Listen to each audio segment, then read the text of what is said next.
Manik and I have special powers. It's like an ability to transform into a stress ball. Wellness should make use of us, especially during exam time. I left my glasses, but it should be fine. But I just want to say before I start, I entered university with 20/20 vision. Just saying. Good evening. Assalamu alaikum wa rahmatullahi wa barakatuh. Parents, graduating Hoyas, faculty, and staff, welcome and ahlan wa sahlan. As cliche as it sounds, today is a special day. And this week is overwhelmingly magical. And for those of you who attended or watched the QF graduation ceremony, you probably would agree. When I discovered I would be delivering the Tropaia speech, the cells in my brain began to dance, a break dance to be precise, as I started wondering, how would I structure my speech, methodology and all? Then I realized Dean Barth is not going to be correcting this paper. Seriously though, there are 3 things I want to address tonight, but first, a quick little story. So, over 3 years ago, I was reminiscing about my adventures in Damascus, Syria, where I had traveled to learn Arabic. It was at that time that I realized that I thrive educationally and otherwise when exploring new environments. This led me to consult Sheikh Google for potential educational opportunities abroad. Lo and behold, I discovered Georgetown SFS-Q. Before I knew it, I was in touch with Liz Kipferley in admissions. It was a tough decision, but I transferred from my previous university after simultaneously working full-time and going to school part-time for really long, so I felt I needed a change. It wasn't before long I packed up my apartment while my husband was working amidst the revolution in Yemen and transferred to Georgetown. Now, it was new student convocation, my entrance into the Hoya family, when it all hit me, like a ton of bricks, I must say. It was an emotional time for me as I remembered a special moment in my past that remains a driving motivator in my life until today. So rewind to the year 2000. It was a cold day in Ottawa, Canada, my home city, when I was standing in the audience of a very special graduation. I was quite young, but I still remember they called out his name, Aminah Kandar.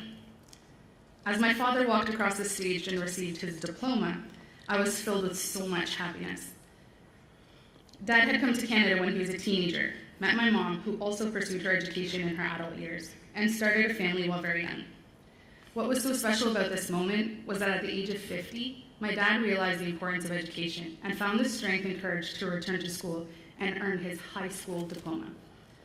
Fast forward to 2013. Here we are, my fellow Hoyas. The point of me sharing this story with you is to illustrate the great privilege that we all have, and of course to thank my mom and dad for every moment of their lives that they have given me.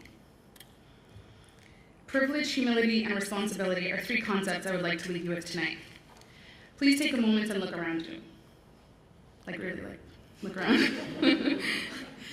This building alone is a testament to the amount of privilege with which we have been blessed. When I first came to Qatar, I was amazed by the focus on education and soon realized the importance of Qatar Foundation's vision and mission. In a nutshell, we are extremely lucky.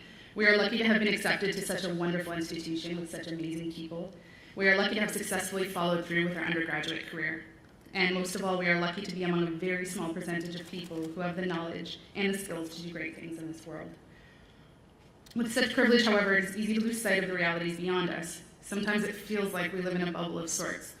Sometimes privilege is not bad, rather it is what we make it.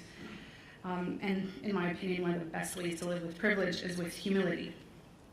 Seniors, you may remember, humility is one of the concepts which Professor Koons and Professor Andretta addressed in our final senior lecture. I'm not going to cite Aristotle, or any other philosopher for that matter. Sorry, Professor Koons. I'm sick of footnotes, but I will try and give some personal insight after 350. I've learned that humility is not only a service to others, but also to ourselves. Whether you decide to continue with academia through graduate school or plan to settle into a career, humility is a tool that will shield you from the harshness of life and its misfortunes. Humility also helps us polish our lens of perception, as it aids us in realizing that our achievements can hardly be realized on our own. And they are not an individual affair, and will nearly always be a result of the support of others. Just look around you again. Could we have done it without each other? Of course, pride in one's achievements, like privilege, is not bad, and that is why we are here today. With the privilege of knowledge and the armor of humility, there is one more thing that we should equip ourselves before parting our separate ways. And that, my friends, is the notion of responsibility. So please close your eyes for a moment. And again, I mean it. Close your eyes. Imagine you are a young child on a dirt road. Your clothes are tattered and your shoes barely provide you with basic comfort. You sling a ripped bag of books over your shoulder and proceed to walk the few miles or more that it takes to get to the nearest school. Halfway there, you pause, tired, thirsty, but determined. Most of you still have your eyes open, so I'm not going to say open your eyes. We have come a long way, and while our journey has not been as trying as you just envisioned, I believe we have a certain degree of responsibility to that child who may not make it to where we are today. Whatever your specialization, wherever you decide to work, you can be a catalyst for change and help bring educational opportunities and others to those who are less privileged. SFS-Q helped us learn and apply this. The importance of giving back was our shadow throughout these years, and we must not ever let this spirit die. The Prophet Muhammad, peace be upon him, once said, "Irham man fil ardi yarhamuka man fis sama." Be merciful to those on the earth, so the one above the heavens will be merciful to you. Sure, we won't fix the world overnight. As political scientists, we know this. But as women and men for others, we will bring change to our families, societies, and the greater global community, one project and one person at a time. This, my fellow Hoyas, is the responsibility that comes with the Georgetown education. If you remember any of these 3 points, privilege, humility, and responsibility, please let it be responsibility, as our world needs you. Professor Worsing spoke about crossings in the senior last lecture. Cross over to the other, environment, friend, neighbor.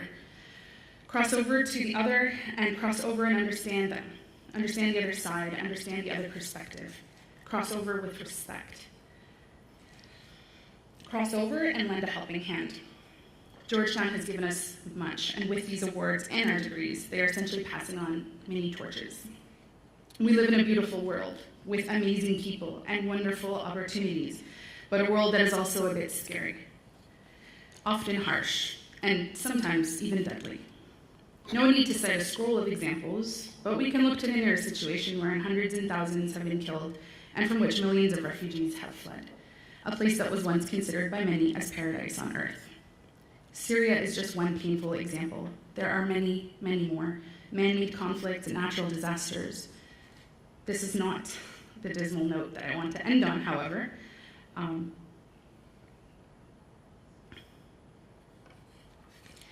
Each of us has had our own set of challenges throughout the years, but that just means we have learned more and climbed higher than ever. My dear Hoya family, and indeed we are a family. We're known in QF for our knowledge and foresight, so I don't need to tell you what to do. You're all going to do amazing. Graduate with pride and humility, and hold tight to your torch as you help light the torch of others around you. I will leave you with a few words of one of my favorite thinkers and authors, Dr. Seuss. His book was read to my classmates and I by my vice principal at my high school graduation, and I recommend it highly to everybody. You're off to great places. Today is your day. Your mountain is waiting. So get on your way. I'm honored to be here tonight, and I'm so proud of us all. Congratulations, class of 2013. You may now get some sleep. Hoya Saksa.